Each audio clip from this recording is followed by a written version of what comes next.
هغه سپین ګلابي مخ مې هم د یار دی، هغه سپین ګلابي مخ مې هم د یار دی چې د حسن اوبه سپینې سرې ترې څاڅېږي. هغه سپین ګلابي مخ مې هم د یار دی چې د حسن اوبه سپینې ترې څاڅېږي. هغه سرې خونابي سترګې د کانې دي، هغه سرې خونابي سترګې د کانې دي چې د اوښکو په ځای وینې ترې څاڅېږي. قدرمنو مینهوالو سلامونه مې ومنئ. پروګرام دی هنداره، زه یم آریان دوړ، په دغه امید چې روغ جوړ او خوشحاله به وئ. نن په پروګرام هنداره کې کنیح دوړ صاحب راسره میلمه دی او د کنیح دوړ صاحب نه به د ادبي هلو ځلو په هکله پوښتنې کوو او دنه به کلامونه هم اورو. او په ټولو نه اول زه په خپل پروګرام هنداره کې کنیح دوړ صاحب تاسو ته مینه او هرکلی وایم. مننه.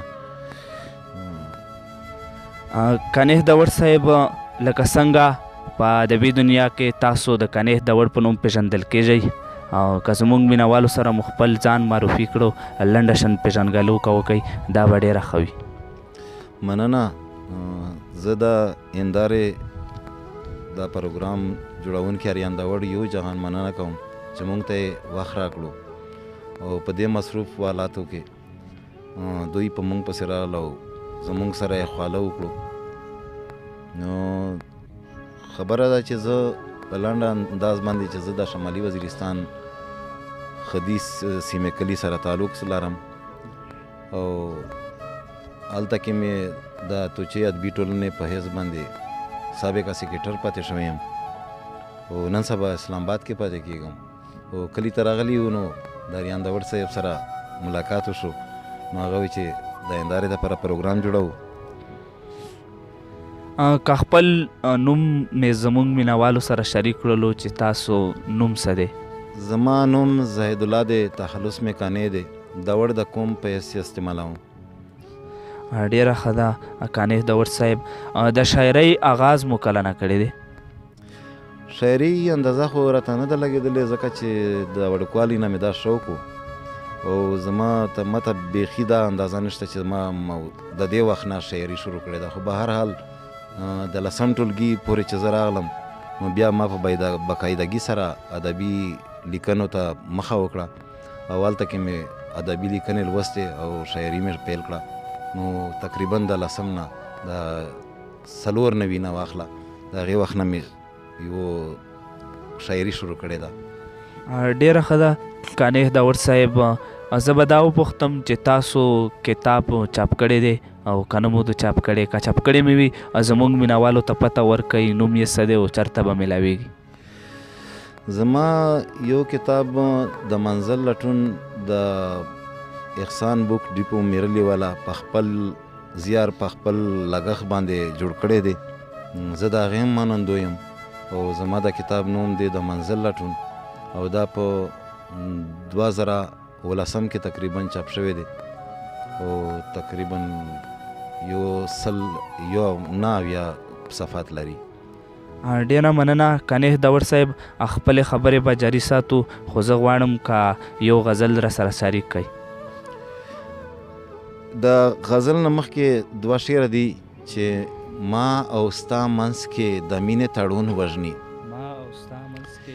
ما او ستا منځ کې د مینې تړون وژني، څه په چل باندې زمونږ پیوستون وژني.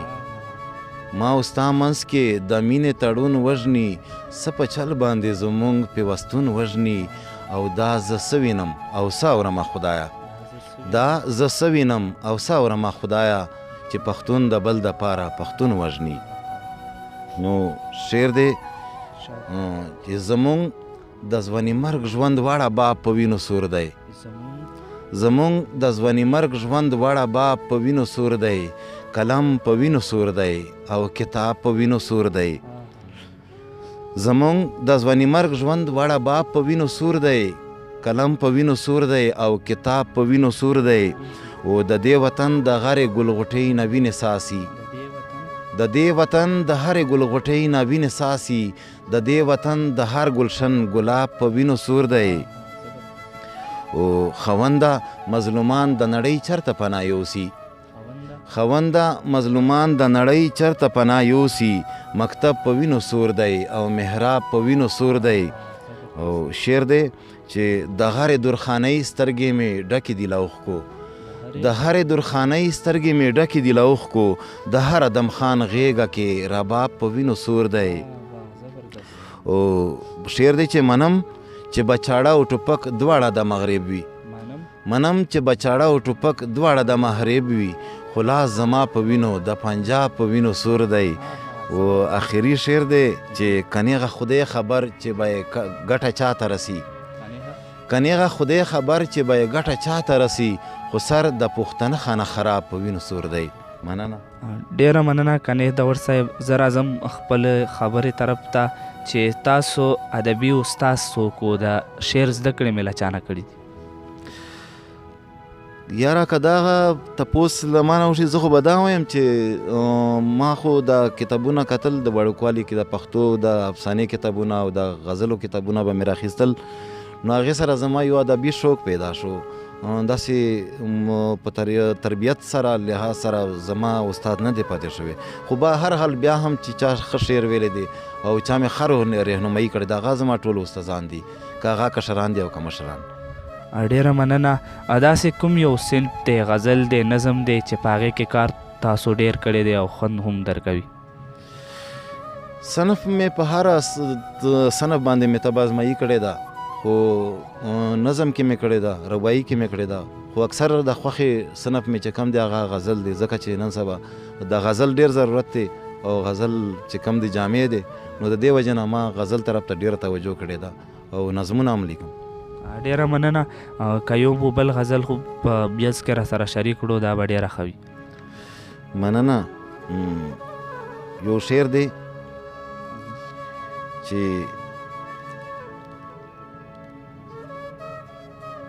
زه یوه او دا په بل طرف ته لاړه زه یوه او دا په بل طرف ته لاړه زندگی مې د غزل طرف ته لاړه زه په یوه او دا په بل طرف ته لاړه زندگی مې د غزل طرف ته لاړه او چې نظر د راز و نیاز غاړه غړی شو چې نظر د راز و نیاز غاړه غړی شو د غار ټکی منا خپل طرف ته لاړه چې نظر د راز و نیاز غاړه غړی شو د هر ټکی منا خپل طرف ته لاړه او چې زړه او نظر دواړه وسپېڅلي چې زړه او نظر دواړه وسپېڅلي قافله یې د مازل طرف ته لاړه چې زړه او نظر دواړه وسپېڅلي قافله یې د منزل طرف ته لاړه او چې ښکلا د اننګو په چپو شوه چې ښکلا د اننګو په چپو شوه رنګیني یې د هر ګل طرف ته لاړه او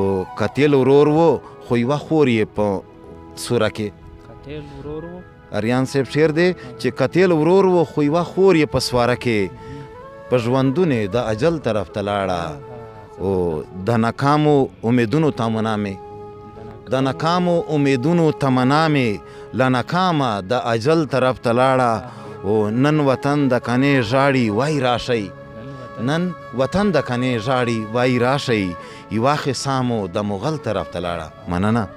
ډیره مننه کنیغ داور صاحب. زه به آخري پوښتنه دا وکړم چې داسې کوم ادبي تنظیمونه دي چې هغې سره تاسو اړیکې کلکې دي؟ نن سبا خو زه په خپله چې هلته اسلام آباد کې پاتې کېږم نو داسې ادبي تنظیمونه نشته را سره خو بیا هم چې کلي وطن ته راشم نو دا توچۍ ادبي ټولنه ده او دا رڼا پښتو ادبي ټولنه ده نو دا هلې ځلې روانې دي او د دوی سره دا پروګرامونه کوم او داسې ځای په ځای باندې چې کله لرې لرې پروګرامونه وشي هغه کې هم حصه اخلم. به هر حال فی الحال چې کومه ده هغه ادبي هلې ځلې مې لږ ځکه سستې شوي دي چې هلته کې زموږ سره یو خو د پښتو کوم ادبي هلې غادي ټولنې دي هغه بیخي کمون دی او که دی وي هم نو د نیش برابرې دي نو باید چې مونږ هلته کې هم دا کوششونه او دا زیار پیل کو دا خواري وشروع کو. ډیره مننه. آخري مو که یو بل غزل را سره شریک کړلو کنیغ داور صاحب دا به ډیره مننه وي. زړه خو مې غواړي چې ډیر غزل درنه ووروم خو یو غزل بس آخري را سره شریک کړئ. مننه. یو شعر دی چې یو تور څراغ وم په رڼا پورې زه هم ښکلی شوم. یو تور څراغ وم په رڼا پورې زه هم ښکلی شوم. ته خپل حسین وې ځکه تا پورې زه هم ښکلی شوم. یو تور څراغ وم په رڼا پورې زه هم ښکلی شوم. ته خپل حسین وې ځکه تا پورې زه هم ښکلی شوم. و لمرین پېزوان دې نن د زلفو په بام داسې وې. لمرین پېزوان دې نن د زلفو په بام داسې وې. ستا د سرکو شونډو ښکلا پورې زه هم ښکلی شوم. و ستا محبت و چې یې حسن را عطا کړو ګني. ستا محبت و چې یې حسن را عطا کړو ګني. زه تور مجنون وم په لیلا پورې زه هم ښکلی شوم. وبخه چې ستا محبت و چې حسن را عطا کړو ګني. زه تور بلال وم خو په تا پورې زه هم ښکلی شوم. او تار تار ګریوان وم ستا د مینې د مجنون په ګریوان. ستار تار ګریوان وم ستا د مینې د مجنون په ګریوان. خو د سرو اوښکو په ښکلا پورې زه هم ښکلی شوم. او شعر دی چې منصور د دار په سر چې ودرېد نو ویې ویل. منصور د دار په سر چې ودرېد نو ویې ویل جانانه نن دې په وفا پورې زه هم ښکلی شوم. و آخري شعر دی اریان صاحب چې کنې د یو پیکا غزل د زندګۍ ومه خو. کنې د یو پیکا غزل د زندګۍ ومه خو. د ستا د حسن په ثنا پورې زه هم ښکلی شوم. یو جهان مننه. ډیره مننه کنیح دور صاحب. په اخره کې به زموږ د ځوان کل ته تاسو څه پیغام ورکول غواړئ؟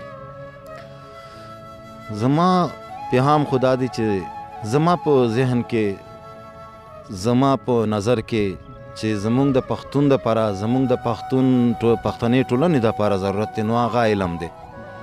زه خپلو ځوانانو ته خپلو بچیانو ته دا پیغام ورکوم چې هغه د په هر لحاظ سره که هغه ډېر په مشکل سره هم وي دوی د تعلیم حاصل کی دوی د علم حاصل کی. کله چې موږ ته پوهه راغله کله چې موږ ته تعلیم راغی نو انشاءالله زموږ په وطن کې چې کمې ناخوالې زموږ تر سترګو کېږي دا به نه راځي. که راځي هم نو کمې به وي.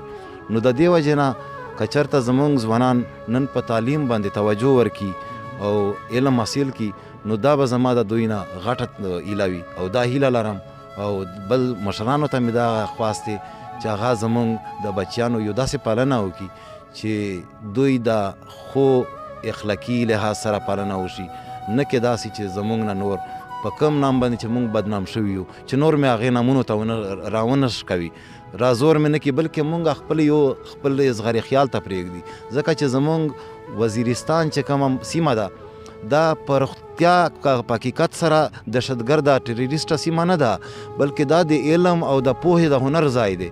خو متاسفانه چې زموږ تحریف زموږ پیژنګلوي داسې شوې ده دنیا ته چې نن زموږ د علاقې نوم څوک اوري نو هغه وبوږنېږي.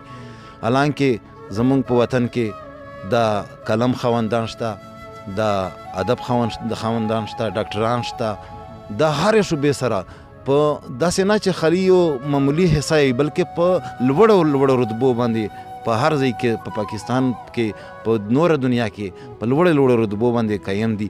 او انشاءالله دا زما امید دی چې دا وزیرستان به بیا هم هغه ګلالۍ وزیرستان جوړېږي الله دې جوړ کړي.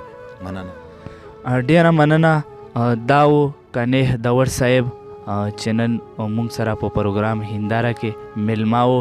زه اریان دور سره د خپل پروګرام هنداره کې تاسو نه غواړم اجازت تر بلې مرکې پورې مې په خدای سپارم.